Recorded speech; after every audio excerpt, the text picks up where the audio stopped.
Briefly respond. I will say it is rich listening to our Democrat colleagues profess their fidelity to the rule of law after 4 years of happily turning a blind eye to Joe Biden and the Biden Justice Department ignoring federal law, refusing to force federal immigration law, blatantly defying the law. And ironically, the litany of false charges that the senator from Illinois just directed at Mr. Wright is really striking, but their favorite talking point is that he will defy federal court orders. Now, he's been a practicing lawyer for many years. He's never defied a federal court order, but I'll tell you who has: Joe Biden. Tempers flared on Capitol Hill today as Senator Ted Cruz delivered a searing rebuke to Senator Dick Durbin and the Biden administration over what he called a blatant refusal to enforce federal immigration laws. In a Senate Judiciary Committee hearing that quickly turned fiery, Cruz didn't hold back, calling out hypocrisy, defiance of federal court orders, and what he described as the dangerous politicization of the Department of Justice. It all started when Senator Durbin launched a series of accusations at a Justice Department nominee, Mr. White's, questioning his commitment to federal court rulings. But Ted Cruz wasn't having it. What followed was one of the most explosive moments on the Senate floor in recent memory, and a powerful defense of the rule of law.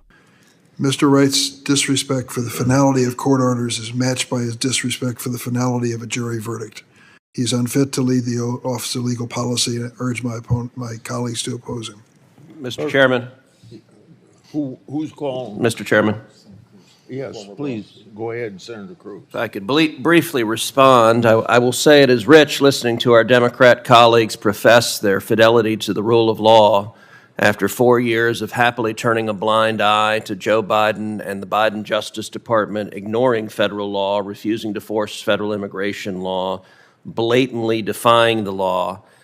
And ironically, the litany of false charges that the senator from Illinois just directed at Mr. Wright is really striking, but their favorite talking point is that he will defy federal court orders. Now, he's been a practicing lawyer for many years. He's never defied a federal court order, but I'll tell you who has: Joe Biden.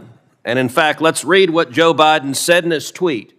Here's what Joe Biden said, quote, "The Supreme Court tried to block me from relieving student debt, but they didn't stop me. I've relieved student debt for over 5 million Americans. I'm going to keep going." That's the same Joe Biden they were happy to salute and listen to defy the court if it's in favor of their left-wing political agenda.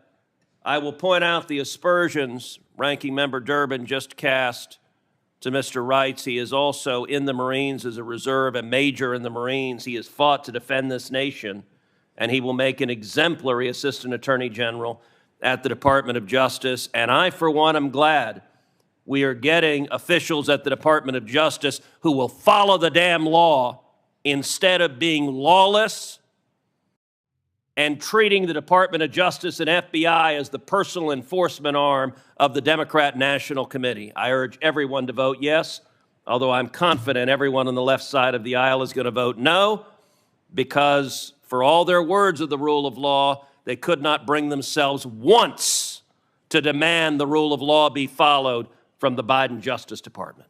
Clerk will call the roll. Aye. In a hearing thick with political theater and double standards, Senator Ted Cruz emerged as the one voice unafraid to speak the hard truth. While others deflected, downplayed, or distorted, Cruz delivered a blistering takedown of what he sees as one of the most dangerous trends in Washington today: selective law enforcement and executive overreach. By reading President Biden's own words, boasting about defying the Supreme Court, Cruz laid bare the uncomfortable reality: the current administration doesn't just bend the law, it breaks it when politically convenient. And instead of holding them accountable, Senate Democrats continue to cover, deflect, and deny. Whether it's the humanitarian crisis at the border, the refusal to enforce existing immigration laws, or the politicization of the Department of Justice, Ted Cruz made it clear this isn't just about policy disagreements, it's about the survival of constitutional order. And while Senator Durbin hurled accusations at a nominee who served honorably as a Marine, Cruz turned the tables, defending that nominee not just as a man of the law, but as a man of service, integrity, and principle. A stark contrast to what Cruz described as a DOJ that's been hijacked by political motives. Cruz didn't just call out his colleagues, he exposed their silence. For all their speeches about justice and the rule of law, not one of them demanded that President Biden obey the courts. Not one of them held the administration accountable for ignoring federal rulings. If you believe the law should apply to everyone equally, if you're tired of double standards, and if you want leaders who will fight, even when it's not popular, then Ted Cruz just gave you a reason to stand with him. Hit that subscribe button, drop a comment below, and let us know, do you think Cruz was right to call them out? We'll see you in the next one.